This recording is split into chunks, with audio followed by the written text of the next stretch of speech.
유튜브로 읽는 박정희 전기 3권 혁명 전야. 아니, 학생이 적인가?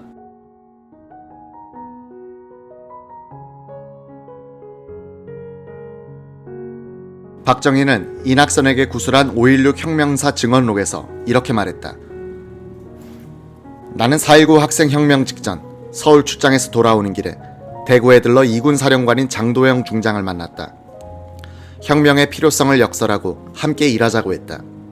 장 장군은 그 취지에는 찬동하면서 그 시기, 방법을 더 연구하자고 답했다. 나는 그러면 그 시기는 언제쯤이 적당하겠느냐고 반문했다. 장 장군은 얼마 전 벤플리트 장군 동상 제막식에서 이 대통령을 보았는데 건강 상태가 아주 형편이 없으니 아마 금년에는 이기붕 씨가 집권하게 될 것 같다. 그때 군이 비상수단을 써서 군정을 하자라고 말했다. 눈치를 보니 생각은 있으나 결심은 못하는 것 같으므로 나는 그렇다면 이 계획은 포기하겠다고 말했다. 그와 손잡고 일하지 못할 바에야 하지 않는다고 말해두는 것이 좋기 때문에 그렇게 말하고는 귀대했다. 이때 서울, 부산, 전방 등의 조직이 어느 정도 되어 있었으며 이군은 사령관만 호응하면 거사는 쉽게 될 것으로 판단해 장 장군을 포섭키로 했던 것이다. 결론적으로 장 장군은 직접 행동에서는 제외키로 작정했다. 그는 뜻은 있어도 결단은 내리지 못하는 사람이라고 판단했다. 군수기지 사령관 박정희 소장 밑에서 인사참모로 있던 박태준 대령은 혁명 모의에 가담하지는 않았으나 사령관이 무엇을 도모하고 있는지는 알고 있었다고 한다. 학생 시위가 전국으로 번져나가는 것을 바라보면서 사령관이 학생들에게 선수를 빼앗기는 게 아닌가 하고 박 대령은 불안해졌다. 영국 기자가 썼던 대로 한국에서 민주주의를 기대하는 것은 쓰레기통에서 장미가 피어나기를 기다리는 것과 같았다. 하지만 그 쓰레기가 충분히 썩을 때는 장미를 피워내는 거름으로 변할 수도 있었다. 1960년 4.19 혁명을 전후해 대한민국이란 쓰레기통은 모든 모순덩어리가 뒤죽박죽되어 뒤엉키고 발효하고 발열하면서 몸부림치고 있었다.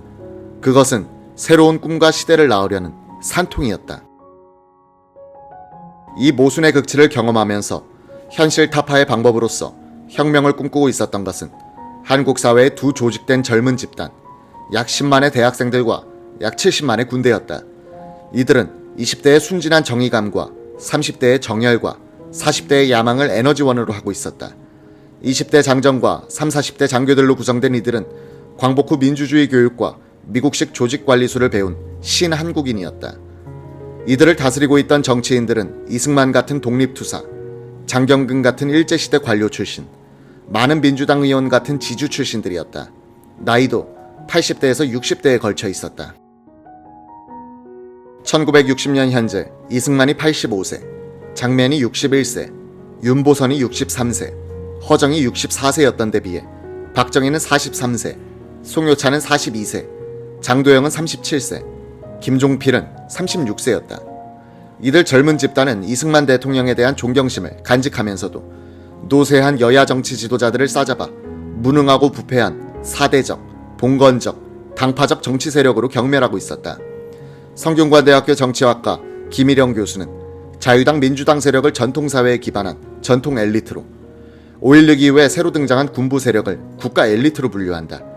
통상적으로 전통 엘리트는 파당적 이해관계에 집착하는 반면 국가 엘리트는 국익과 국가 발전의 추구에 힘쓴다는 것으로 정의된다. 1960년 봄, 학생들은 민주에 관심이 많았고 장교들은 민생에 관심이 많았다.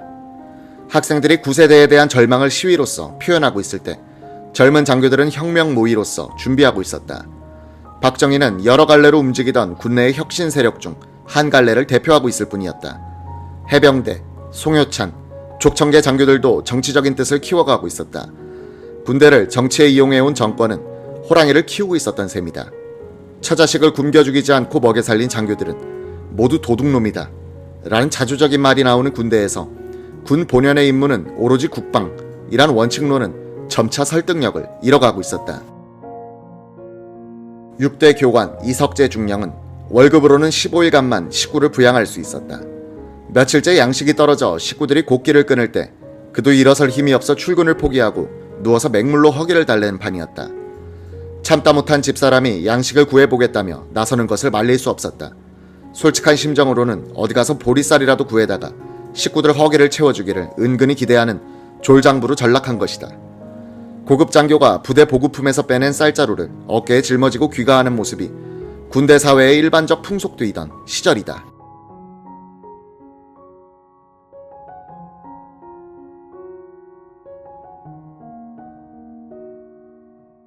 나는 양식을 얻으러 나갔다가 눈물을 훔치고 돌아온 아내에게 목숨 걸고 나라를 지키는 장교를 제대로 먹이지도 못하는 이러한 군대에 더 이상 충성을 바칠 생각이 없다고 비장한 각오를 밝혔다.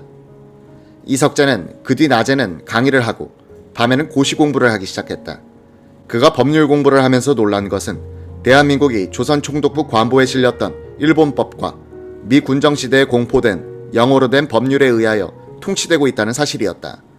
한글 전용법이 만들어진 것이 1948년인데 아직도 식민지, 군정시대 법률을 번역도 하지 않고 일본어, 영어로 나라를 다스리고 있는 자유당, 민주당의 국회의원과 강요, 공무원들의 정신상태를 의심하지 않을 수 없었다는 것이다. 이석재 중령은 고시 공부의 경험을 살려 5.16 뒤에 최고의 법사위원장으로서 우리나라 법령 정비 및 한글화 작업을 하게 된다. 그 뒤 총무처 장관, 감사원장으로 약 14년간 재직하면서 우리나라 공무원 조직의 개혁과 현대화를 주도했다. 이석재가 1년 반 동안 계속하던 고시 공부를 포기하고 군사혁명으로 방향을 돌린 것은 3.15 의거와 4.19로 이어지는 소용돌이를 거치면서였다. 이석재는 민간 정치인들이 나라를 맡고 있는 한 국민들은 꿈도 없는 자포자기의 생활을 할 수밖에 없다는 결론을 내렸다.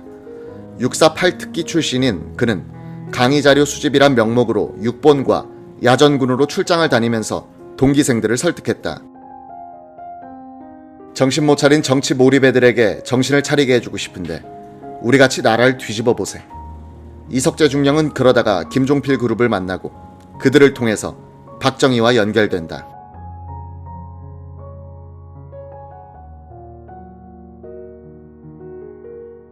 (1960년 4월 18일) 저녁 국회의사당 앞 시위를 마치고 돌아가던 고려대 학생들이 종로 사가에서 쇠뭉치, 쇠사슬, 곤봉을 휘두르는 정치 깡패들로부터 습격받는 사건이 일어났다.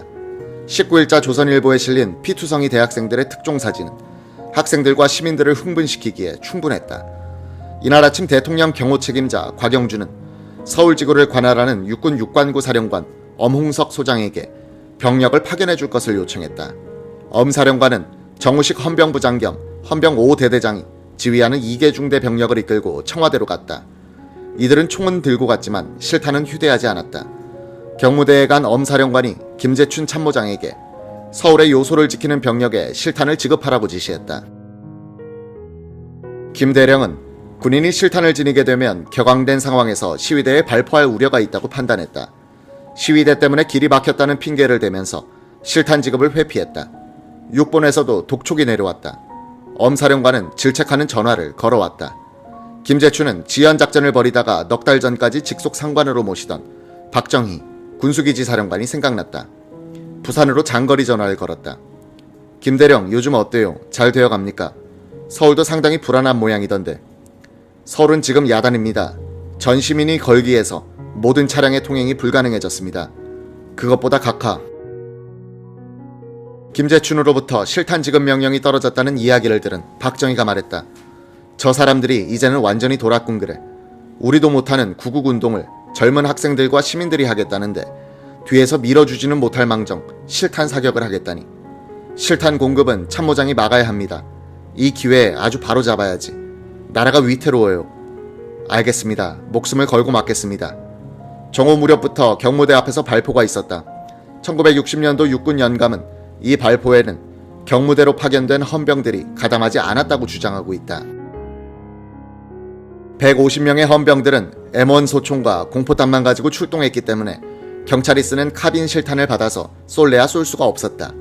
군의 불발포 방침은 사실상 이때부터 출발했다. 4월 19일 경무대에 있었던 국무회의는 오전 11시에 끝났다. 김정열 국방장관이 프랑스 주재 무관의 외화 사용권에 대한 대통령 결재를 받고 나오니 경무대 바깥이 소란스러웠다. 시위 군중의 함성과 공포를 쏘는 소리가 들려왔다. 정오를 넘기자 탕탕탕 하는 실탄 사격 소리가 들리는 게 아닌가.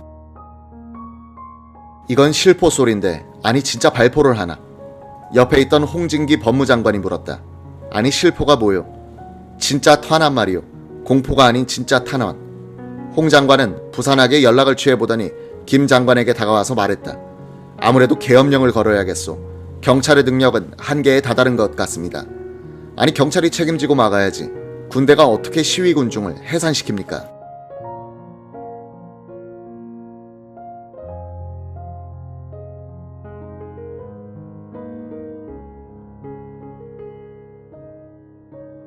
경찰 발포로 약 100명 사망. 경찰관도 광화문에서 시위군중에게 맞아 죽음. 서울신문사와 반공회관 방화.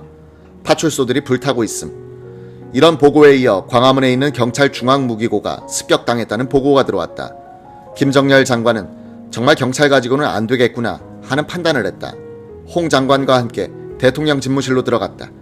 두 사람이 상황을 보고하니 이승만은 놀라면서 반문했다. 뭐 부정선거? 아니 후보자가 나 혼자였는데 무슨 부정선거야. 사실은 부통령 선거에서 경찰이 잘못 생각을 해서 부정을 저질렀습니다. 김정열은 회고록에서 이때 이승만 대통령이 각지에서 부정선거를 규탄하는 데모가 일어났는데도 부정선거란 말조차 들어보지 못하신 것 같다고 썼다. 아마도 이내 장막을 친 비서들과 자유당 강경파가 노 대통령의 심기에 지장을 줄 만한 신문과 정보를 차단한 때문이라고 김 장관은 생각했다. 육군 영감은 4.19 개헌 부분을 서술하면서 이렇게 적었다. 대통령은 공보실에서 발행하는 영자신문 코리안 리퍼블릭밖에 읽지 않았다. 외국 신문, 통신도 관계 강요나 비서들이 스크랩해주는 정도만 읽었다. 외교나 군사 문제를 제외하고는 바깥에서 무슨 일이 일어나는지도 몰랐다. 이 틈을 이용해서 자유당 간부 몇몇 사람들이 권세를 휘둘렀다. 아니 그런데 데모군중이 그렇게 많이 죽었나? 예, 사태가 그렇게 됐습니다. 자네들 계엄령이 무엇인지 아나? 홍진기 장관이 전시, 사변 또는 이에 준하는 국가 비상사태가 발생했을 경우나 적과 교전 상태에 있거나 하면서 법전을 외우듯이 대답하자 대통령은 아니 학생이 적인가 하고 질책했다. 아닙니다. 그런데 무슨 계엄령이야. 계엄령은 그런데 내는 게 아니야. 김, 홍 두 장관은 대통령을 설득하는데 1시간이 걸렸다. 오후 1시로 소급하여 서울지구에만 경비계엄을 선포하기로 하고 계엄사령관으로는 원용덕 헌병총사령관을 내정했다. 그런데 시위가 부산, 대구, 대전, 광주 등 지방에서도 확산되고 있다는 보고가 들어왔다. 서울에는 헌병대와 공병대 병력밖에 없었다. 김정열 장관은 경비계엄을 비상계엄으로 바꾸고 서울, 부산, 대전, 대구, 광주로 확대해 이를 선포하기로 하고 송회찬 육군참모총장을 계엄사령관으로 임명하도록 다시 대통령의 결재를 받았다. 김정열 장관은 하와이로 출장 간 맥그루더 주한미군 사령관을 대리하고 있는 에머슨 커밍스 부사령관에게 상황을 설명하고 가평 15사단을 계엄군으로 삼아 서울에 진주시키겠다고 통보해 양해를 받았다. 5대 도시에 대한 비상계엄령은 이날 오후 5시를 기해서 선포됐다.